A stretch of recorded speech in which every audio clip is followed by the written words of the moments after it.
Hey guys, I'm Tina Marie J. Welcome to my channel. If this is your first time watching my videos, I have the link for my other video, my part 1 ICOC co-experience, so go check that out. I wanted to address a commenter who asked me for advice, and I figured instead of just sending advice to this one person, I would make it into a quick vlog. The person wanted to know how they can deal being in the teen ministry of the ICOC and being gay. And this person does not want to be in this church anymore. So I'm going to try to answer that question and give advice as well as I can. My opinions is solely my opinions. I'm not a therapist. I don't claim to be any kind of guru on cults or anything like that. Everything that I say is just strictly from my experience and my opinions. So if you're a teen in the teen ministry and you grew up as a kingdom kid, I'm pretty sure you're having a hard time right now dealing because, number one, you're a teen. So unfortunately, at the moment right now, you don't have a whole lot of handle as to deciding whether you go to this church or another church or just skip church altogether. And number two, your parents, I'm pretty sure, are kind of forcing you to go to church because, of course, they feel it's best for you, and your parents always want what's best. I was not raised in the ICOC, but I was raised in the Christian faith. So my father was a pastor, and my mom raised me going to Bible school and Sunday school every Sunday, and so religion is like all I really ever knew. So as an adult now in my early 30s, I finally I kind of stepped out, and because of my experiences.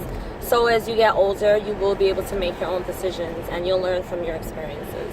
I'm not here to tell you not to go to church anymore or not to have a faith in God anymore. That's not what I am going to do. I don't know a whole lot about your experience, depending on how legalistic your church is. Mine was pretty strict. I know there are churches that are more strict. Don't allow people's opinions and what they believe to make you feel any kind of guilt or shame for who you are. If you are gay, don't pretend to be straight.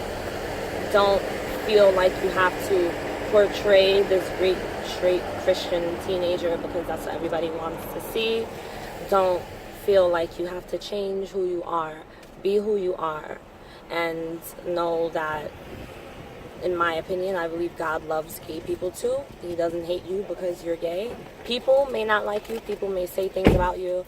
You may get some backlash, but whether you're gay or straight, you're going to get backlash anyway. The same way you don't want to be judged, don't judge others for being against what you feel is right. People are not going to agree with you. You're not going to agree with them. That's just how life is. It's how it's always going to be. You have to accept who you are and love yourself, because if you don't accept and love yourself, you're going to have a hard time when you see that other people don't accept and love you for who you are. So one thing I've learned growing up, as an adult, you really learn to love and accept who you are, no matter what other people may believe and what other people may think about you. And once you finally can accept and love yourself, then you can accept the fact that other people just won't love you all the time.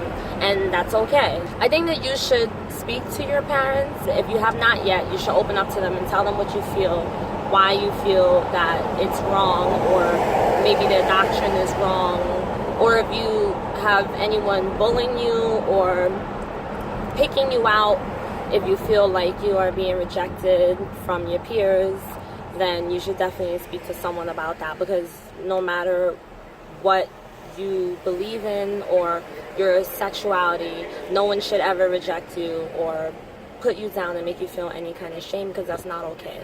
Don't stand for that. I wouldn't.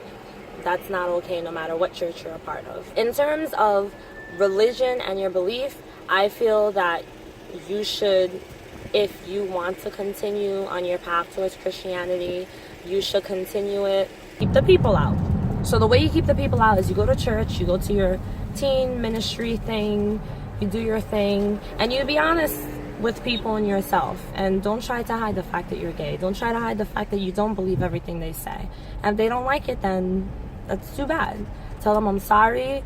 I am willing to agree to disagree, but I just don't believe in everything. And just because you're raised in the ICOC, just because you were a kingdom kid, or you're raised, or you grew up as a teen ministry teenager, doesn't mean that you're going to always believe these things, you're going to always think these things. I know that church and religion in general is meant to put a belief system starting from young, because as you're young, you soak up whatever you learn, and then as you get older, you're expected to obey those laws that you grew up with. And that's how I grew up, and it's really hard to get that out of your mind if you grew up in church. So it can be difficult, and that's why so many people, if they stop going to church or stop believing in God, it doesn't happen till they're adults, 20s to 30s. Not all churches are like the ICOC, and I know that not all